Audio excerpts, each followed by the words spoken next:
Welcome back to the channel, guys. My name is Joseph, and we got some exciting news. Yesterday, we got a 14-minute gameplay for Horizon Forbidden West, and today I want to break down all the new things that I was able to spot in this trailer that's new from the first Horizon game. Let's jump right into it and not waste any more time, guys.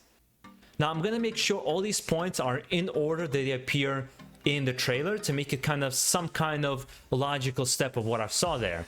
And the first thing we can spot is a new enemy that's called Aserat, which is basically like a velociraptor almost type creature, which is automatically a very cool design. I liked it off the bat. The next thing we get to see is how Aloy is able to fend off some of them is to use smoke bombs to be able to get away.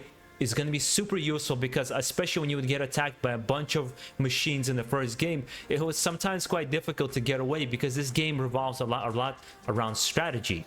And the next thing that we see right away is the changes to Traversal that we saw. In the first game, it was very obvious to know where you're supposed to climb, where you're supposed to go. Now it seems like it's going to be blended into the environment a lot better. So if you want to see a path that you can climb, you're going to have to activate your focus scanner to see all the climbing opportunities. Not to mention the transitions of Aloy climbing, jumping, vaulting all look a lot more seamless and just so much better from the first game, make it feel like a smooth experience, because I remember being in the first game, it was kind of broken down into those little paths, and I was able to that was one of the very small nitpicks I had with the original Horizon game. The next thing we see right after that is when she starts kind of jumping on the pillars, is she has a grappling hook, which not only opens up new ways to traverse, but speeds up the process as well, as we'll see it being demonstrated in one of the fights against the elephant. The next thing we get to see here is we saw it in the reveal trailer, but we finally actually get to see her dive underwater and be able to swim around. And what I liked about this kind of piece of little information is they add a little bit almost swimming mechanics on top of it. First of all, you see swimming machines in the water that you do have to avoid, as well as the alligator. I forgot his name from the original game. But with the diving mask, you'll be able to swim underwater and kind of go through the whole thing. But the thing that really got me is that there's currents.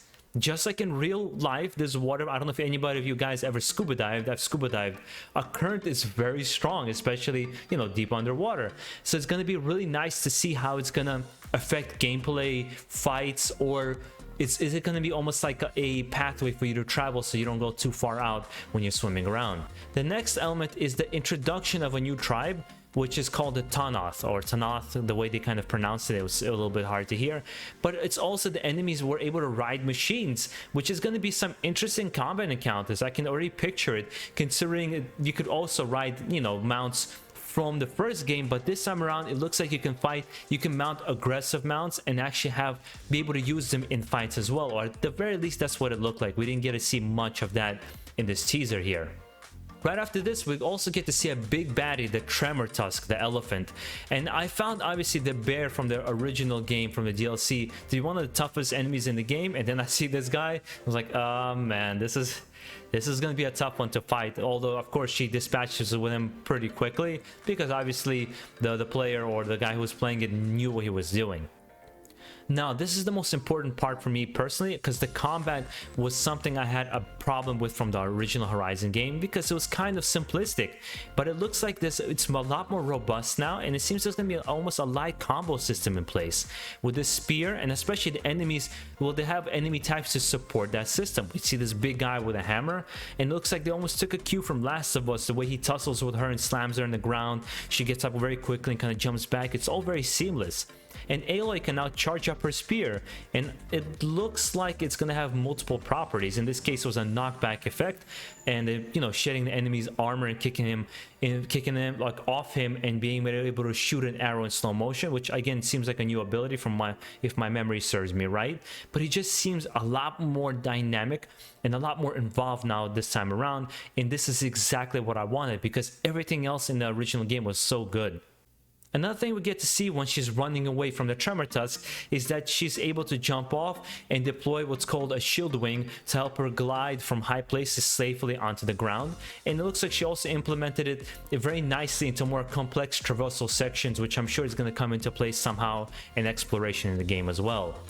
And during fights with the Tremor Tusk, we can actually spot another new weapon, and that's the Javelin. For a second I thought there has to have been a Javelin in the original game, I couldn't remember it, but no, it is a new weapon and it has an explosive tip, which automatically reminded me of Predator for any of my old school action 80s action fans out here.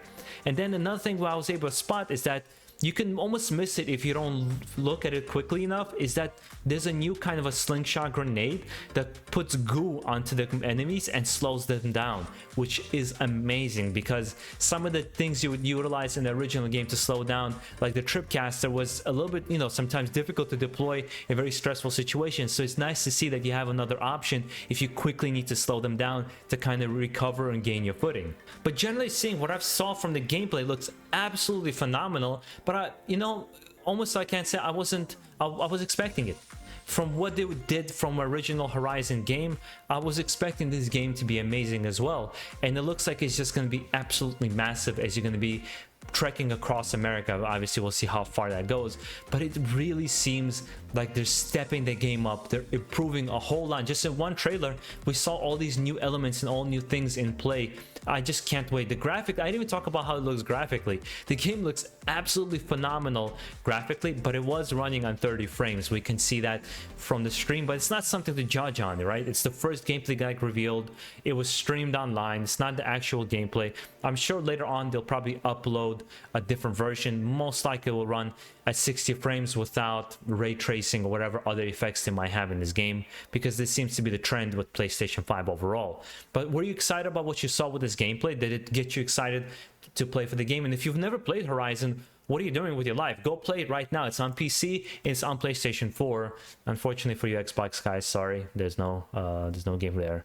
But hopefully you enjoyed this content, guys, and make sure to subscribe down below for more action game content on this channel, because we'll be covering various action games on this channel in the coming months and in the coming days as well. I hope you enjoyed the rest of your day, guys. Peace out.